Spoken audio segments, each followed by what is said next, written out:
Hello hi people.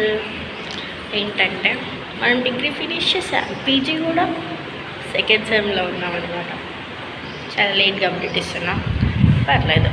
అసలు ఇవాళ matter ఏంటంటే, నేను సెకండ్ సెమ్లో ఫస్ట్ డే కాలేజ్కి వచ్చాను, బాగానే ఉంది. నెక్స్ట్ ఇవాళ ఏంటంటే మా కాలేజ్ టైమింగ్స్ 10 to 4 అంట. I thought that 9 to 4. So ఒక గంట ముందుగా వచ్చాను. నేనే డోర్ ఓపెన్ చేసి నేనే పైకి వచ్చాను. మా క్లాస్లో కూర్చున్నాను.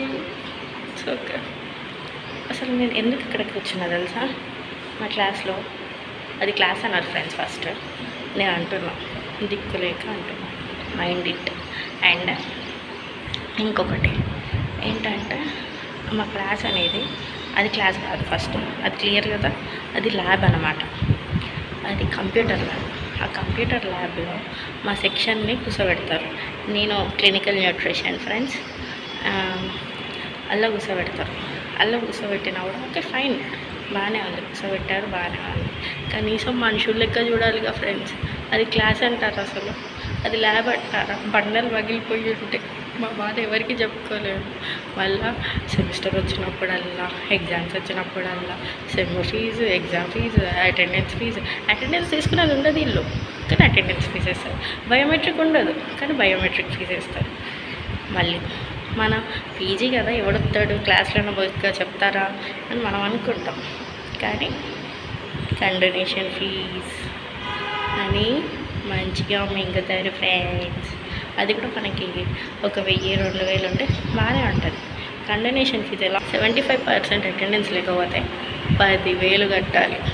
అది కూడా మళ్ళీ ఇయర్ మొత్తం కాదు, సెమ్కి 75% అటెండెన్స్ ఉండాలి, లేకపోతే 5,000 కట్టాలి. నెక్స్ట్ సెమ్కి లేకపోతే మళ్ళీ 5,000 కట్టాలి. అట్లా ఇయర్కి 10,000 కట్టాలి. అది బాగానే ఉంది. నెక్స్ట్ అది బాగుందా అంటే బాగానే లేదు అంటే సర్కాజంగా అన్నా. సో ఇప్పుడు మళ్ళీ ఏంటంటే ఎగ్జామ్ ఫీజులో ఎంత తెలుసా? 4,500. ఓకే సరే కడదాం, ఎగ్జామ్ ఫీజులు కడదాం, బాగానే ఉంది. కండోనేషన్ ఫీజు ఏంది ఇంతగానో? ఓకే కట్టాము, సరే. మా ఊళ్ళో అతి తెలివి ఏంటి తెలుసా? కాలేజీలలో ఫ్రెషర్స్ అవుతాయి కదా ఫ్రెండ్స్. ఫ్రెషర్స్ అయినప్పుడు ఫ్రెషర్స్ రాకుండా ఫ్రెషర్స్ ఫీ కట్టాలి 1000 రూపాయలు. మళ్ళీ వీళ్ళు ఫ్రెషర్ ఫీ కట్టకపోతే ఎగ్జామ్ ఫీజు తీసుకోరు. పెద్ద స్కెచ్ అట్లా ఉంటుంది వీళ్ళతో వ్యవహారం. ఇదండి నేను ఫస్ట్ సెమ్లో నేర్చుకున్నది ఈ కాలేజ్ గురించి. సబ్జెక్ట్ అయితే ఒక్కటి నేర్చుకోవాలి, మొత్తం ChatGPTనే. వీళ్ళు చెప్పేది ఏముండదు, పైసలు దొప్పడమే.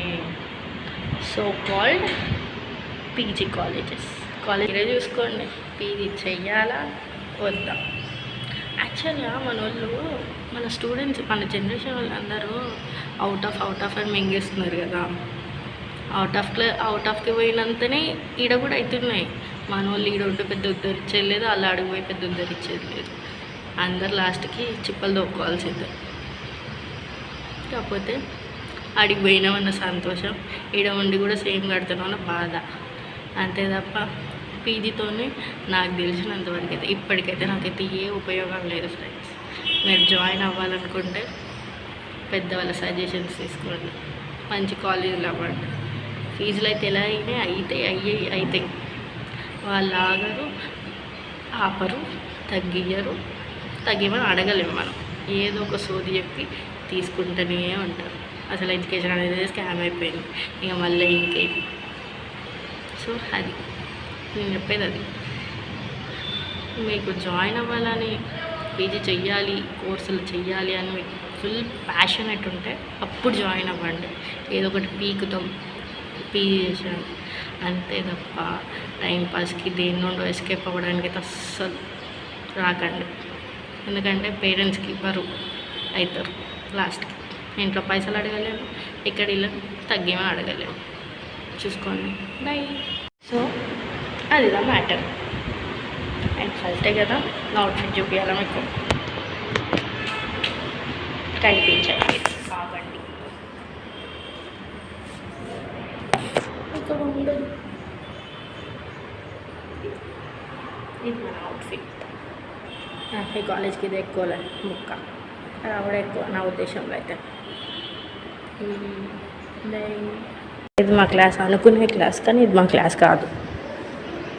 ఇటు ఎందుకు కూర్చున్నా అంటే కింద మా క్లాస్లో చాలా దరిద్రంగా ఉంటుంది అనమాట. అది క్లాస్ అని కూడా అన్నది, అదొక ల్యాబ్, బండలు పగిలిపోయి ఉంటాయి. అంటే ఈడ కూడా అట్లా ఉందనుకో. ఈ కాలేజే ఇంత, మనం దీన్ని ఏం జడ్జి చేయొద్దు. ఫీజులు కడుతున్నామా, అయిపోయిందా, అంతవరకే. ఇది మా క్లాస్ పరిస్థితి. సో ఇప్పుడు నేను మా క్లాస్కి వచ్చాను అనమాట, అదే కంప్యూటర్ ల్యాబ్కి. ఆ ల్యాబ్ ఎలా ఉంటుందో చూపించాలా.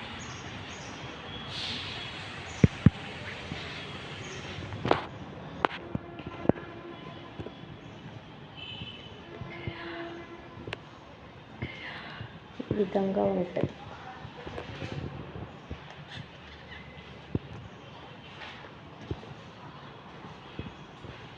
కాలేజ్ అని చెప్పాను. బై.